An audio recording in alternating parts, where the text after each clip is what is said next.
Shelter home में भेजने का फैसला आया था तो एएनआई से ही बात करते हुए आपने कहा था कि ये फैसला व्यवहारिक नहीं है। आपने गिनवाया था कि कितने लोगों को रखना पड़ेगा, कितना खर्चा आएगा। आज सुप्रीम कोर्ट ने अपने ही फैसले को रिव्यू किया है और ये कहा है कि जिन एरिया से स्ट्रे डॉग्स को उठाया गया वहां पर स्टेरलाइज करके उनको छोड़ा जाना चाहिए। जो आक्रामक कुत्ते हैं या जिनमें रेबीज है उनके लिए अलग से व्यवस्था होनी चाहिए। क्या कहना है मैम इसका? मैं बहुत ही खुश हूँ इस फैसले के साथ। काटने का केवल एक ही वजह है और वो है कि जब कुत्ता उठा करके कहीं और फेंका जाता है, वो कुत्ता दर्द में है, घबराया हुआ है, उसको ये नहीं मालूम कि कहाँ है वो काटेगा। तो अगर ये पूरे केस का जड़ यही है कि लोग शिकायत कर रहे थे कि कुत्ते काट रहे हैं, तो मैं सहमत हूँ कि वो काट रहे थे और मैं ये भी कह रही हूँ कि वजह ये है। तो अगर फैसला ये हुआ कि उनको अपनी जगह में वापस डाला जाए एज पर द रूल्स, तो ये तो बहुत ही साइंटिफिक फैसला हुआ है और मैं बहुत खुश हूँ इस पर।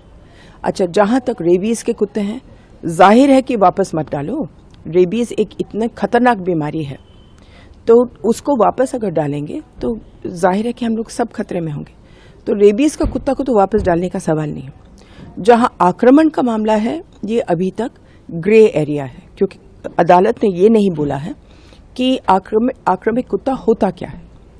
तो कुछ लोग कहते हैं कि जो कुत्ते भागते हैं गाड़ियों के पीछे वो आक्रामक है। कुछ लोग कहते हैं कि कुत्ते जो दांत दिखाते हैं वो आक्रामक है। कुछ लोग कहते हैं जो कुत्ते भागते हैं बच्चों के पास वो आक्रामक है, हालांकि काटेंगे नहीं, लेकिन भागने से ही बच्चों को डर लगता है। कोई कुछ कहते हैं कि हमारे स्कूटर पर बैठ करके वैक्सीन खाते हैं, तो वो भी आक्रमण माना जाता है। तो ये फैसला हम लोगों को पहले बताया जाए कि आक्रामक कुत्ता होता क्या है। मैम, एक और चीज कही गई है कि जो पब्लिक फीडिंग एरिया है उसको बनाया जाए कि हर जगह पर लोग खाना ना दें, एक एरिया हो, डेडिकेटेड एरिया हो, वहीं पर खाना दें। बिल्कुल सही है। और अभी तो उनको बोर्ड्स भी लगाने पड़ेंगे कि ये खिलाने वाली जगह है। ये तो सबसे अच्छी बात है। लोग घबराएंगे कि एक ही जगह पर सबको कैसे खिलाएं, लेकिन एक जगह तो सुप्रीम कोर्ट ने नहीं बोला।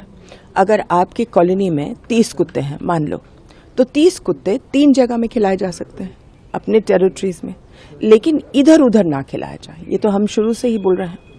मैम, क्या आपको लगता है कि सुप्रीम कोर्ट के इस फैसले से बाकी स्टेट्स में भी जो ये समस्या है उस पर एक रास्ता मिलेगा कि कैसे इस तरह की समस्या से निपटा जाए? क्योंकि अलग अलग स्टेट में अलग अलग तरह की इस तरह की समस्याएं हैं। बिल्कुल सही, बिल्कुल सही।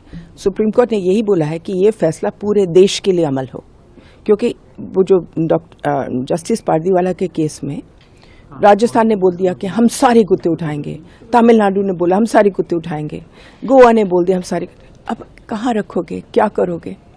तो इसमें इस पिछले एक हफ्ते में हम लोगों को बहुत तकलीफ हुई है, इसलिए क्योंकि जस्टिस पारदीवाला का केस लगा करके इंदौर ने कुछ उठाना शुरू किया, राजस्थान में उठाना शुरू किया, अलग अलग शहरों ने, चंडीगढ़ ने उठाना शुरू किया।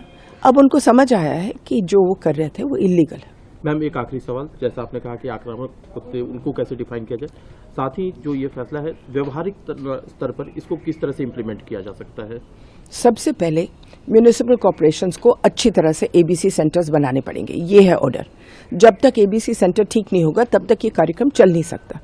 दूसरा ये है कि उस जजमेंट से डर के मारे पहली दफा 25 साल में सरकार ने पार्लियामेंट में बोला है कि हम 2,500 करोड़ रुपए इस प्रोग्राम के लिए डाल रहे हैं। अंत में क्या बोलते, ऊंट पहाड़ के नीचे आया। आज तक एक पैसा नहीं डाला था, जैसे तैसे नगर पालिका ने बना दिया।